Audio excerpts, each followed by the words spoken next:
excited to read every summer.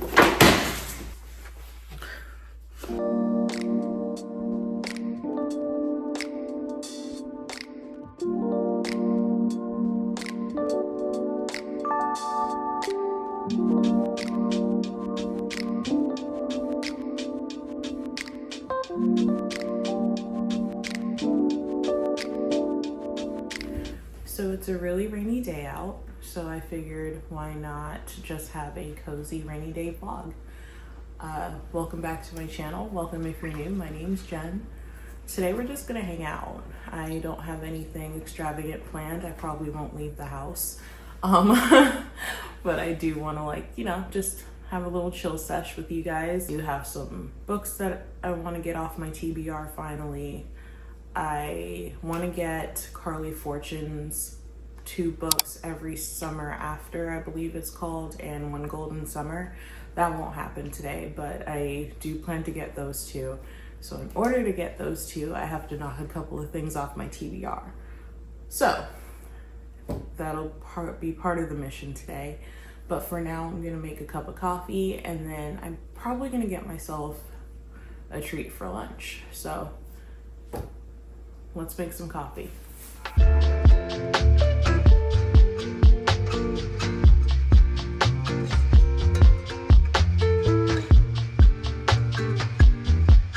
So it looks like the weather decided to clear up a little bit for us. So we're actually going to leave the house, even though I said I wasn't going to. We're gonna go to Barnes and then probably come right back, but we are leaving the house, so let's go.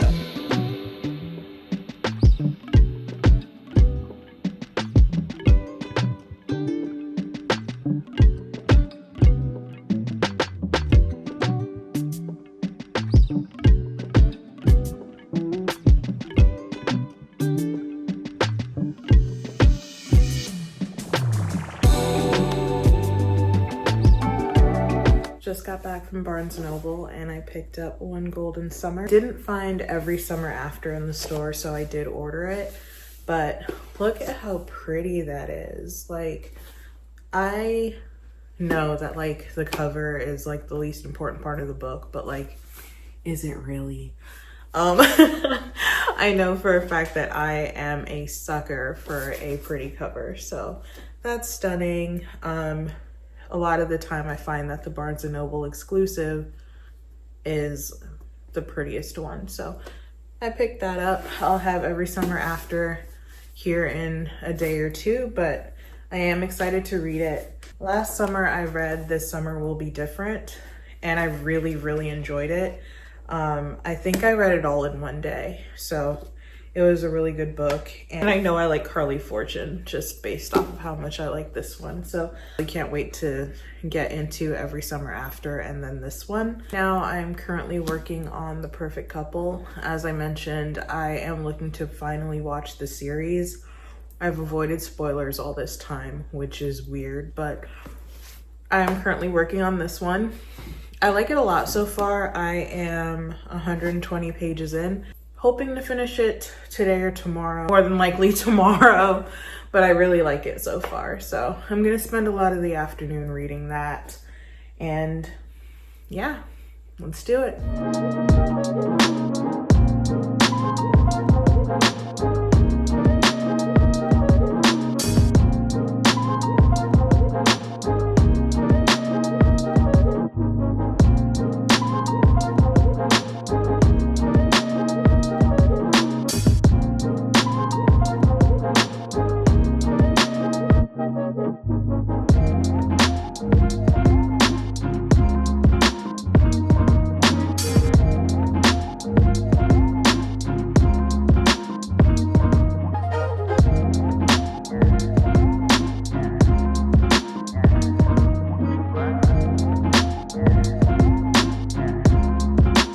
Just finished The Perfect Couple. I have words. Me and my notes are back. So I finished The Perfect Couple at like 2:30 last night. And if it weren't for the fact that I didn't want to wake Mike up, I would have launched the book across the room. Like I was so mad. I guess we'll start with my rating, and then we'll dive into the notes that I have. I'm going to have to give The Perfect Couple a 2 out of 5. As a side note, because it's a 2 out of 5, I will not be watching the series. So let's dive into why it's a 2 out of 5. But before we do that, a really quick synopsis. The bride Celeste is getting married, and her maid of honor Merritt and her best friend dies the night before or the morning of the wedding. So needless to say, there is no wedding.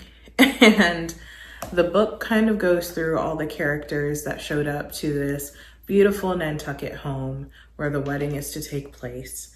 And they are affluent and there is affluence, but it's important, or at least the book felt that it was important, to note that the bride was not.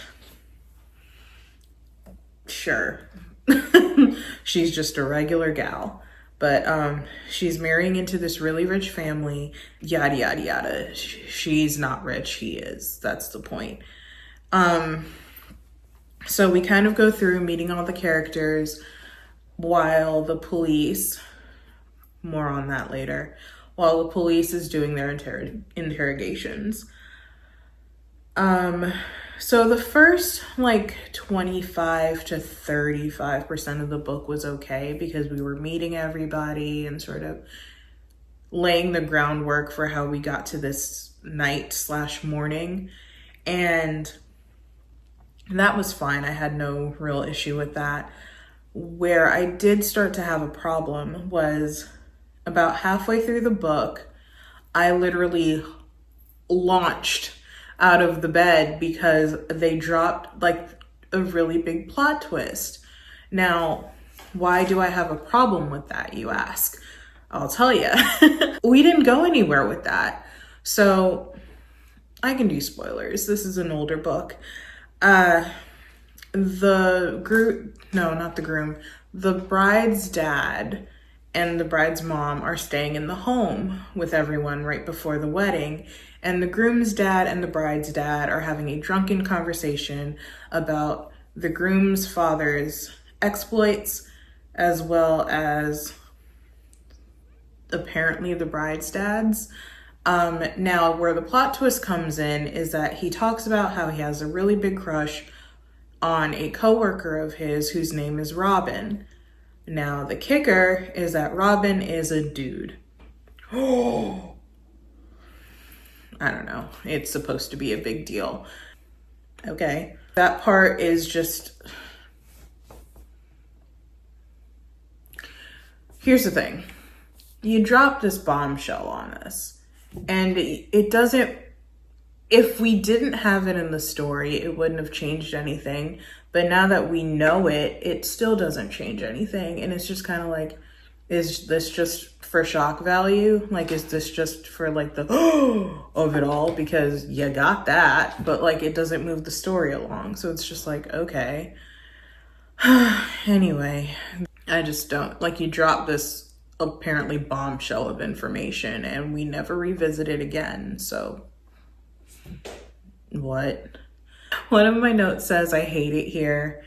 The other note says, what kind of cops are these? You guys, I swear, like, the cops investigate for all of a day. Literally, the day that Merritt's body is found, they investigate that whole day. And then when dinner time comes around, they're just done. Well, guess it was an accident. What? Like, get Olivia Benson in here. Like, where is SVU? Because y'all need help. Like, what are we doing? They don't really solve it. But... okay. Anyway, that's fine. Ellen Hildebrand happens to really enjoy writing infidelity stories. Like, in the last couple of books of hers that I've read, there's always someone cheating. And that's kind of a turnoff for me, especially as like frequently as it's written. Like, if one guy was doing it to his partner, it's like, okay, whatever. But like there's 3 people who are stepping out on their relationships in this book, like just this one. And it's just like, is that not too much? So I didn't like that either. And another thing that really threw me for a loop, and I really didn't like it, was we find out what actually happened. Literally, this is the last page of the book, and we find out, actually, let me put a number on it for you guys. There are 466 pages in this book, and we find out what really happened to her on 458.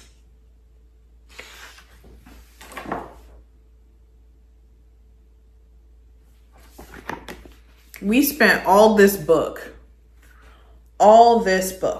trying to figure out what happened to her, and we find out with 8 pages to go. I want my 6 hours back. But anyway, that's the end of that one. I don't know if I'll pick up another Ellen book, but this one was just on to bigger and better things. I'm gonna start Great BBL. Just kidding. I'm going to start Great Big Beautiful Life next. I'm really looking forward to it. I figure it's mid-May, so I can dive into my summer TBR. So this will be the first thing off of it that I read. And then I also am going to be getting Every Summer After here shortly, really. And that will probably be what I read next. And yeah, we're declaring it summer here. The vlogs to come are going to be a whole lot of fun, and I can't wait to share and hang out with you guys over the summer. Again, thank you so much for being here, and I'll see you next week.